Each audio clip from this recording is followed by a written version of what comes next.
A continuación vamos a revisar algunas fórmulas básicas utilizadas en cilindros hidráulicos para el cálculo de áreas, volúmenes, velocidades y fuerzas, especialmente en el cilindro diferencial y en el cilindro de doble vástago. Vamos a empezar con el cálculo de áreas para el cilindro diferencial, tal como el que vemos en esta figura. El cilindro diferencial posee tres áreas que son importantes: el área del pistón, que es en esta parte, el área del vástago y el área anular. El área del pistón la podemos calcular como pi por el diámetro del pistón al cuadrado sobre 4. Este sería el diámetro del pistón.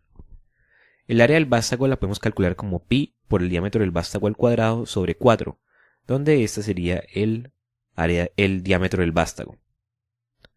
Finalmente, el área anular lo podemos calcular como la diferencia entre el área del pistón y el área del vástago.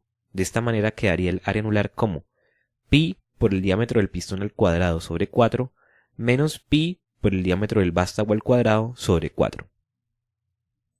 Hay un parámetro importante utilizado en los cilindros de tipo diferencial llamado beta, y este parámetro es la razón entre el área del pistón y el área del vástago.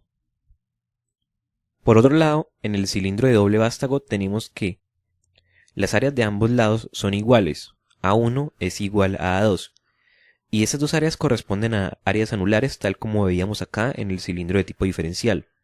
Por lo tanto vamos a tener que A1 es igual a A2 y se podría calcular este área como pi por el diámetro del pistón al cuadrado sobre 4 menos pi por el diámetro del vástago al cuadrado sobre 4.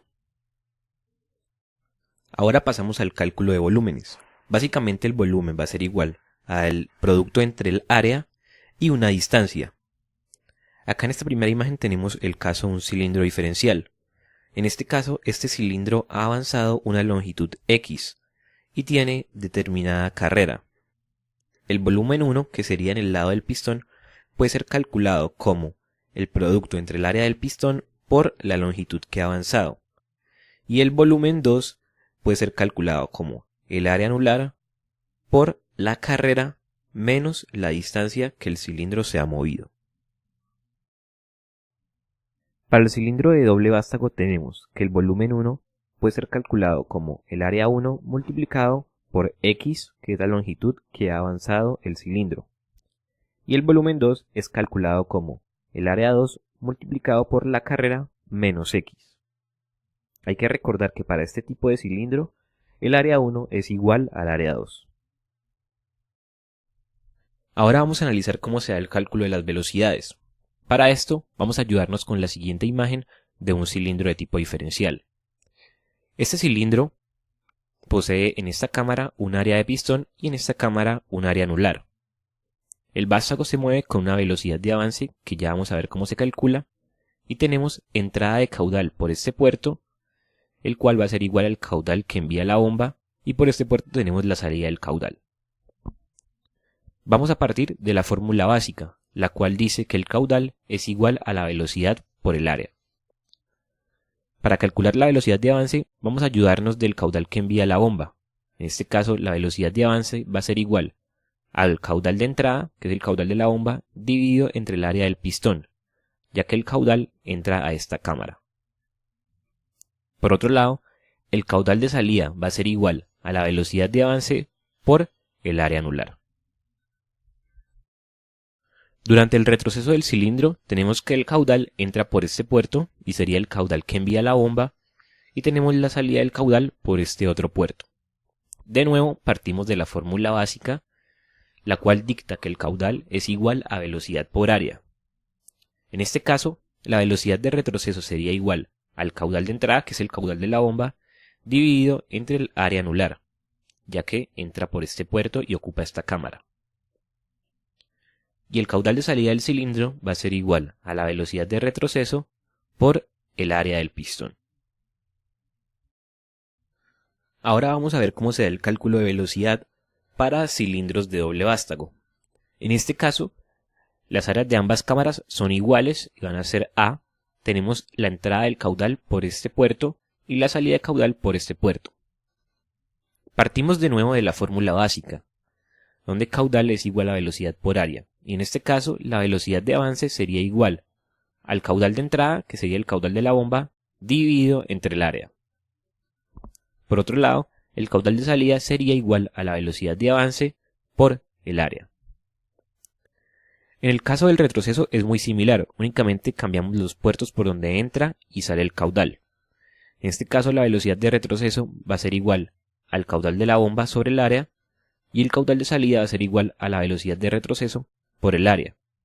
Tal como podemos ver, en este caso, en el cilindro de doble vástago, la velocidad de avance y la velocidad de retroceso son iguales y el caudal de salida por ambos puertos va a ser igual, mientras que en el cilindro diferencial la velocidad de avance es diferente a la velocidad de retroceso y el caudal de salida durante el avance es diferente al caudal de salida durante el retroceso. Por último vamos a analizar el cálculo de las fuerzas, tanto para cilindros de tipo diferencial como para cilindros de doble vástago. Vamos a empezar con los cilindros diferenciales. En este caso tenemos una presión P1 aplicada en el área del pistón y una presión P2, que sería contrapresión, aplicada en el área anular. Partimos de la fórmula básica que nos dice que presión es igual a fuerza sobre área. Despejando la fuerza, tendremos que nuestra fuerza de avance va a ser igual a P1 por el área del pistón, sería esta fuerza verde, menos P2 por el área anular, que sería esta fuerza morada. Para el retroceso tenemos una presión P2 aplicada en el área anular y una presión P1, que sería contrapresión, en el lado del pistón. De este modo partimos de la fórmula básica que presión es igual a fuerza sobre área, despejamos la fuerza y tendríamos que la fuerza de retroceso es igual a P2 por el área anular menos P1 por el área del pistón. En los cilindros diferenciales siempre la fuerza de avance es mayor a la fuerza de retroceso, ya que el área del pistón es mayor que el área anular. Para el avance del cilindro de doble vástago, tenemos una presión P1 aplicada en esta cámara de área A y una contrapresión P2 aplicada en esta cámara de área A. De este modo, partiendo de la fórmula básica, donde presión es igual a fuerza sobre área, vamos a tener que la fuerza de avance es igual a P1 por A menos P2 por A. Ahora, durante el retroceso tenemos una presión P2 aplicada en esta cámara y una contrapresión P1 en esta cámara. De este modo, la fuerza de retroceso va a ser igual a P2 por A menos P1 por A. En los cilindros de doble vástago, siempre la fuerza de avance es igual a la fuerza de retroceso, ya que las áreas de ambas cámaras son iguales. Con esto hemos terminado los videos sobre cilindros hidráulicos. Espero que les hayan gustado y los invito a suscribirse y a darle like a los videos. Gracias.